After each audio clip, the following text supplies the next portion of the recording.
But likewise, my friends, there are 10 productive roles that managers play. And you may spot some of these roles in your own life, and I'd like to share them with you. Here's the first one, the facilitator. The manager who facilitates the process, who makes it easy for people to do their jobs. Who is always asking the question, how can I make things better? How can I help you to arrive at the right solution? What are some of the elements that are keeping you or your department or your team from accomplishing the mission at hand? They facilitate the process, and in so doing make everybody feel good and powerful and strong. And people play well with the facilitator. Here's a second very positive role that managers play. It's called the enabler. This is the manager who teaches people how and why, not just what. This is the manager who takes a little extra time to say, I care about you, and I want you to know why we are doing it this way. And so next time when you cross this bridge, you will know for yourself some of the ideas that went into the making of this decision. This is the manager that grows people instead of simply uses people. The third productive role that managers play is called the empowerer. This is the manager that generates enthusiasm, helps people discover better ways to do their tasks and their responsibilities. Empowers them, gives them the authority, and when they make a mistake does not clobber them, but says, it's okay, we all have to learn somehow. This is the manager who says, if you take risk out of life, you take opportunity out of life. As long as it's calculated risk, as long as you think through it carefully before you do it, go for it and make it happen. That brings us to the fourth role that managers play productively, and that's called the guide.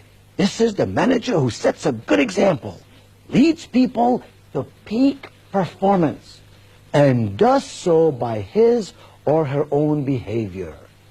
These are the managers who don't say, do as I say, but rather say, yes, indeed, do as I do. They're the guide. They show us the way, and they lead us to prosperity and success. The fifth role is called the encourager. This is the manager who helps people believe in themselves, lifts people when they feel down, but without assuming the responsibility for their problems. Do you know the manager I'm talking about? The individual who lifts you up and makes you feel very special and moves you along the way to success, but does not necessarily do the job for you, does not necessarily assume all your responsibilities, rather just helps you to do them well. The sixth role is called the complimenter. This is the manager who tries to catch people doing something right and then rewards them for it. He always compliments in public and always criticizes in private. I don't mean by compliments that they're empty compliments that have no meaning, because if you give compliments coming and going day in and day out, the person who listens to those compliments is an intelligent human being. If they regard this compliment with any sense of significance, it must be a genuine compliment. It must be a compliment that the person says, I'm glad my boss noticed me doing something right. It makes me feel good that my manager complimented me on this project. Number 7, the peacemaker. This is the manager who works constructively to settle disputes. This is the manager who serves as an advocate to both management and workers. You know what I'm talking about? This is not the manager who simply passes the buck. This is the manager who says, management is here, employees are here, how can I build between those two a partnership for profit? How can I bring those two to understand each other, to work with each other? How can I build an understanding in management for the needs of employees and in employees for the needs of management? That kind of manager, my friend, is a magnificent person. Company person, but also a people person. And then the eighth productive role that managers play is called the communicator. Can you think of anything more important in human relationships than your ability and my ability to communicate effectively with each other? To speak in a way that people understand? To listen to people in a way that they know we care? To observe what's going on around us and about us in a way that we can catch facts and figures so we can do our job better? Communication ultimately is at the very heart of all we do. We're not machines, we're persons, and persons must communicate.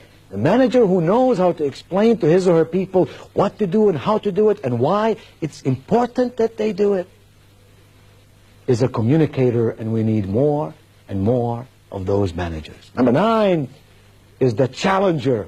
This is the manager who shows people their potential without highlighting their failures. This is the manager who rewards people for their progress. Fair? Yes. Accurate? Yes. Does not give away anything that doesn't need to be given away, but is always tuned in to what's going with the people and how they can go to higher degrees of peak performance. And finally, the 10th productive role that managers play is called the evaluator. This is the manager who makes it clear what is expected. This is the manager who inspects the results and lets people know exactly where they stand. Don't you love the person who evaluates the process and shares with you in a loving way the results? You know at all times where you stand with them. There are no hidden agendas. You're not afraid of the unknown. You know where you are. And when you do something well, they reward you. And when you don't do something well, they tell you how you can do it better the next time.